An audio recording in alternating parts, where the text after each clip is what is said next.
প্রাপ্ত বেতনে পরিবার চালানোর আমল এবং দারিদ্র্য কাটানোর আমল নিয়ে বলবেন।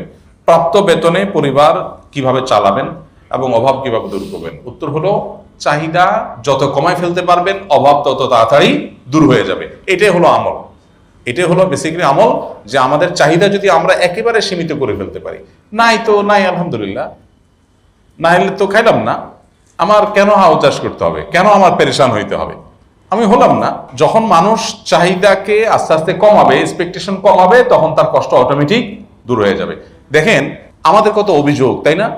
কত অভিযোগ। আমি আমার যে ফেসবুকে একটা লেখা কদিন আগে লিখছিলাম, আমার ছাত্র জীবনে এক বাড়িতে লজিং ছিলাম মাদ্রাসা থাকাকালীন সময়ে।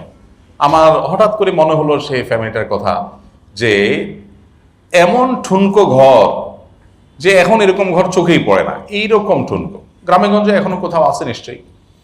তো তারা বেচারারা একটা হাঁস না মোরগে ডিম পারতো, ওইটাই আমাকে ভেজে ভাত দিত তারা, এবং এইটা দিত যে তারা, মানে আমার কাছে এখন বুঝি, তখন তো ছোট ছিলাম, এখন ফিল হয় যে তাদের মধ্যে কোনো দুঃখ ছিল না, তারা খুব খুশি ছিল যে একটা মাদ্রাসার ছেলেকে সে লজিং রেখেছে, এবং সে কোনো দারিদ্র আছে তার, এরকম কোনো ফিল তার মধ্যে আছিল বলে আমার মনে হয় না। যা পাইছে খাইছে আলহামদুলিল্লাহ, খুব খুশি। বাট এখন আমি চিন্তা করি, ঢাকা শহরে আমরা অনেকেই আছি, আমাদের কান্নাকাটি দেখলে নাই নাই নাই খায়, মানে কান্না ছাড়া কিচ্ছু নেই। এই সবগুলো মূলত আমাদের এক্সপেকটেশন বেশি হওয়ার কারণে হয়েছে। অল্প পয়সায় চলতে চান, এক্সপেকটেশন জিরো করে ফেলান, নামায় ফেলান, আমার যা আছে তা দিয়ে চলবো, একেবারে কষ্ট করে চলবো। সাহাবা ইকরামের কথা চিন্তা করেন, নবী করিম সাল্লাল্লাহু আলাইহি ওয়াসাল্লামের বাসায় খেজুর এবং পানি, এই দুইটা ছাড়া কিচ্ছু ছিল না, দুই আইটেম, শুধু পানি আর খেজুর। মাসকে মাস গেছে, চুলায় আগুন জ্বলেনি, চুলায় আগুন। চিন্তা করেন, এক সপ্তাহ রান্না করা খাবার না খাইলে আমরা পাগল হয়ে যাবো।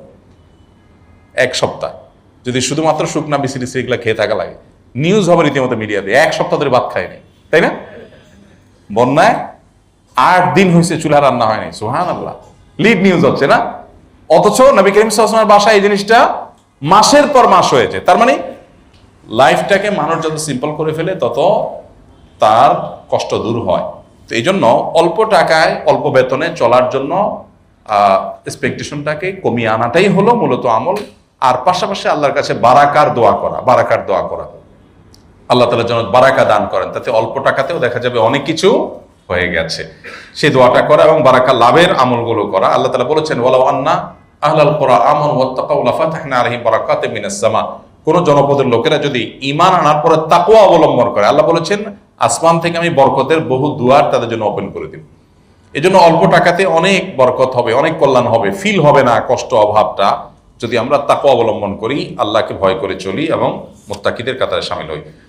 আমার পিতা আমার মায়ের উপর অনেক জুলুম করেন, সেক্ষেত্রে আমি বাবাকে কিছু বললে আমার উপরে মন খারাপ করেন, এক্ষেত্রে আমার করণীয় কি? পিতা মাতার বিষয়টা একটু স্পর্শকাতর। যদি দেখা যায় যে খুব বেশি জটিল হয়ে যাচ্ছে, আমি এখানে ইন্টারফেয়ার করলে বাবা মা মানে মন খারাপ করছেন, তো সেক্ষেত্রে আপনি নাসিহার লেভেল পর্যন্ত, উপদেশের লেভেল পর্যন্ত যেতে পারেন, কিন্তু আপনি সেখানে এমন কিছু করতে পারেন না যে এইটা আরেকটা আপনার অনধিকার চর্চা হয়। অর্থাৎ বাবাকে আপনি গালিগালাজ করলেন, তার উপরে আপনি ফোর্স করা, এটা আপনি করতে পারেন না। সে অন্যায় করছে, তার অন্যায়ের জন্য দায়ী আল্লাহর কাছে হবে, আপনি অন্য কাউকে সেখানে ইনভলভ করাতে পারেন বড়জোর। আমি বর্তমানে বাংলাদেশে একটি সরকারি ব্যাংকে কর্মরত। ব্যাংকে চাকরি করার বিষয়ে অনিচ্ছা থাকা সত্ত্বেও এখনো ছেড়ে দেওয়া সম্ভব হচ্ছে না। এ থেকে উত্তরণের অনেক চেষ্টা চালিয়ে যাচ্ছে। এই মুহূর্তে কিছু করণীয় থাকলে উপদেশ দিবেন। বা বিকল্প কোনো কিছু পাওয়ার আগ পর্যন্ত আপনি এটা কন্টিনিউ করতে পারেন, বাট বিকল্প পাওয়ার জন্য আপনাকে সে সিরিয়াসলি চেষ্টা করতে হবে। চাকরি না থাকলে যেরকম করতেন সেরকম, এখন তো চলতেছে, চলুক না, আমি কোন রকম চেষ্টা করছেন এটা না। যদি আপনি সিরিয়াস চেষ্টা করেন, তাহলে শুধু ব্যাংকে চাকরি ওই পর্যন্ত আপনি চালিয়ে যেতে পারেন।